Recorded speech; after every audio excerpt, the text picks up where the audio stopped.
বন্ধুরা আবারও একটা ছোট্ট ব্লগ নিয়ে তোমাদের সামনে চলে এলাম। দেখো এটা অবশ্যই দেখতে পাচ্ছ, এটা হচ্ছে দুধ রাখা আছে, আরও দুধের প্যাকেট আছে এখানে আমার। দেখো এটা একটা দুধের প্যাকেট এনেছি, এইগুলো এনেছি। এটা হচ্ছে চালের গুঁড়ি, মানে গোবিন্দভোগ চালের গুঁড়ি। এটাও আমি কলকাতা থেকে কিনে নিয়ে এসেছিলাম। ঠিক আছে, বেশি আমি আনিনি, অল্প করেই নিয়ে এসেছি। কারণ হচ্ছে বলছি কেন নিয়ে এসেছি, এগুলো কি বানাতে চাই। আর এটা হচ্ছে দেখুন নলেন গুড়, ঠিক আছে। আর এটা হচ্ছে পাটালি। তো এইগুলো আমি কিন্তু কলকাতা থেকে কিনে নিয়ে এসেছি। আর এখানে আছে একটু নারকলের গুঁড়ো, ঠিক আছে। তো এবার বুঝতে পারছো এইগুলো আমি কিসের জন্য নিয়েছি, আশা করি তোমরা সকলেই বুঝতে পারছো। হ্যাঁ, ঠিকই ধরেছো।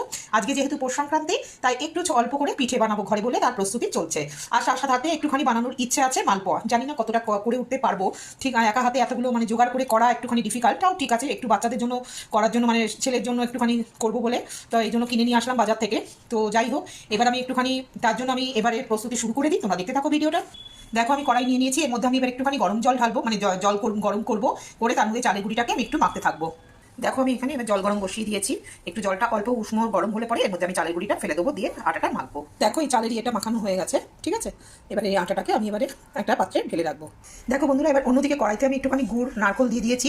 আর একটু এর মধ্যে আমি দুধ দেবো। দুধ দিয়ে এই একটা ভেতরে যে পুলির যে পুরটা বানায়, সেই পুরটা আমি এখন বানাবো। দেখতে থাকো। এবার দেখো পুরটা হয়ে গেছে। নামানোর আগে আমি দেখো একটু এলাইচি দিয়ে দিয়েছি, এলাইচি পাউডার দিয়ে এবার এটাকে আমি নামিয়ে ফেলবো।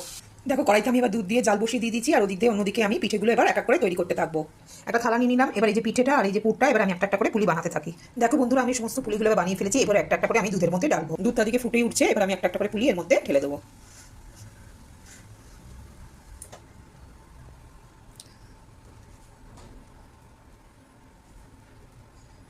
দিয়ে এবার একটু নাড়তেও থাকবো যাতে লেগে না যায়। একে একে সব পুলিগুলো আমি দিয়ে দিয়েছি। খুব বেশি বানাচ্ছি না, কারণ হচ্ছে বুঝতেই পারছো দুজন মেম্বার, আমি আর আমার বড় ছেলে রয়েছি, ছোটো ছেলেও এখানে নেই, প্লাস হচ্ছে তোমার হাজব্যান্ডও এখানে নেই। তো বেশি বানিয়ে কে খাবে বলো। আজকালকার দিনে এমনি পুলি মানে পিঠে টিঠে একটু মানুষ কমই খায়, তবু বছরে একবার না বানালে মনটাও ভালো লাগে না, তাই একটু বানিয়ে ফেলছি। দেখো একটু চুষিও বানিয়েছি, এবার এই চুষিটাও দুধের মধ্যে দিয়ে দেবো। পুলি পিঠে বানানো হয়ে গেছে আমার।